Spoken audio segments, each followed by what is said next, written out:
Shalom sahabat CS dimanapun Anda berada, saya sangat bersuka cita bisa menjumpai Anda untuk menyampaikan kebenaran firman Tuhan. Kebenaran firman Tuhan pada kesempatan kali ini berjudul buah pinggangku. Buah pinggang. Apa maksud buah pinggang? Apa maksud rohaninya atau makna rohaninya? Nah, ini yang kita akan bahas saudara sekalian. Sebelum saya melanjutkan, bagi saudara yang baru pertama kali menyaksikan tayangan ini, saudara langsung subscribe. Ingat, subscribe itu gratis saudara. Kalau saudara diberkati, saudara bagikan channel saya ini, tayangan ini ke siapapun yang Tuhan taruh dalam hati saudara. Buah pinggangku. Mazmur 139 ayat 13 dan 14. Saya akan bacakan buat kita semua. Ayat 13, sebab engkaulah yang membentuk buah pinggangku. Judul renungan ini diambil dari sini, buah pinggangku. Sebab engkaulah yang membentuk buah pinggangku, menenun aku dalam kandungan ibuku. Ayat 14. Aku bersyukur kepadamu oleh karena kejadianku dahsyat dan ajaib. Ajaib apa yang kau buat, dan jiwaku benar-benar menyadari. Saudara-saudara sekalian, buah pinggang di sini bahasa Inggrisnya kidney. Kidney. Kidney itu adalah organ yang penting dalam tubuh manusia. Nah, kita tahu fungsi ginjal yang terutama adalah menyaring dan membersihkan darah dari zat dan senyawa asing yang masuk ke dalam tubuh. Masuk melalui konsumsi makanan, minuman, sebelum diedarkan itu disaring dulu saudara sekalian. Darah melalui proses penyaringan di dalam ginjal.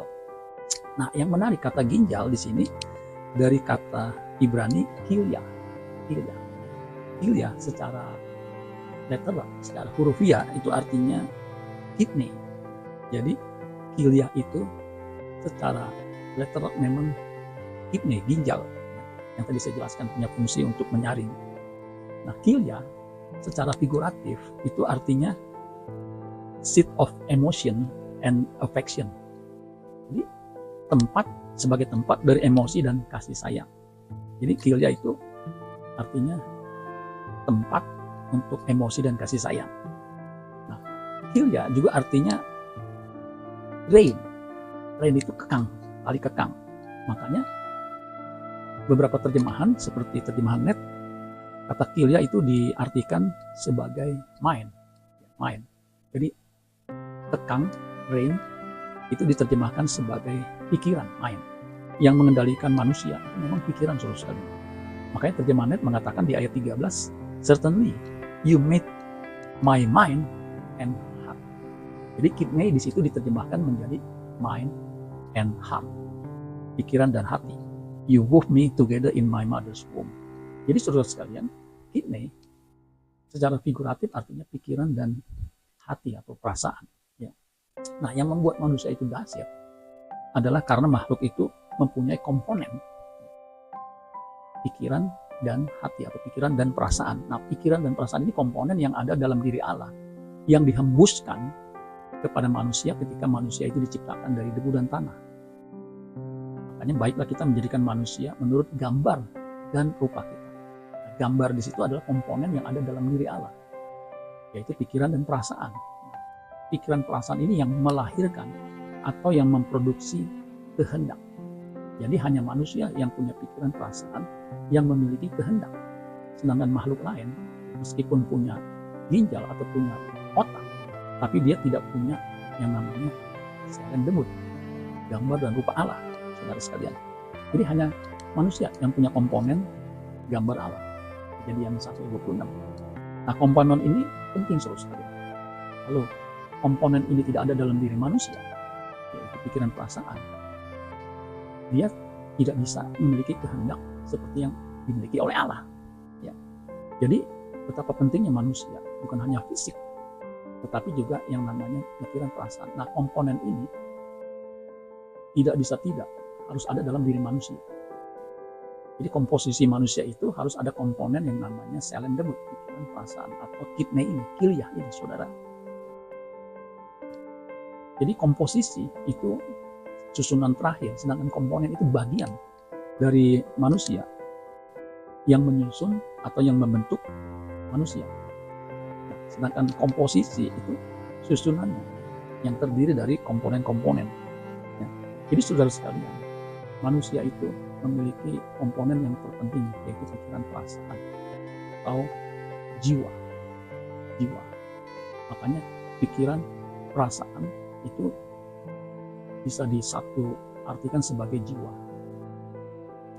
Jadi kalau manusia nggak mempunyai komponen ini, dia bukan manusia. Ibarat mobil, komponen yang paling penting dari mobil adalah mesin. Kalau mesinnya itu ditarik, makanya dia tidak bisa disebut mobil karena tidak berfungsi sebagai mobil, mobile, bergerak. Nah, saudara-saudara sekalian, manusia itu punya pikiran. Dalam pikiran itu ada mindset, cara berpikir. Cara berpikir yang Allah kehendaki adalah cara berpikir seperti rancangan Allah semula, yaitu bagaimana manusia memiliki kehendak yang dimiliki atau yang Allah tentukan standarnya. Manusia yang memiliki cara berpikir seperti yang Allah kehendaki adalah Yesus. Dalam Yohanes 4 ayat 34, Yesus berkata, makananku ialah melakukan kehendak Dia yang mengutus aku dan menyelesaikan pekerjaannya. Nah, itulah sebabnya saudara sekalian, kita harus memiliki komposisi susunan pikiran perasaan seperti yang Allah kehendaki. Sehingga cara berpikir kita itu cara berpikir Allah.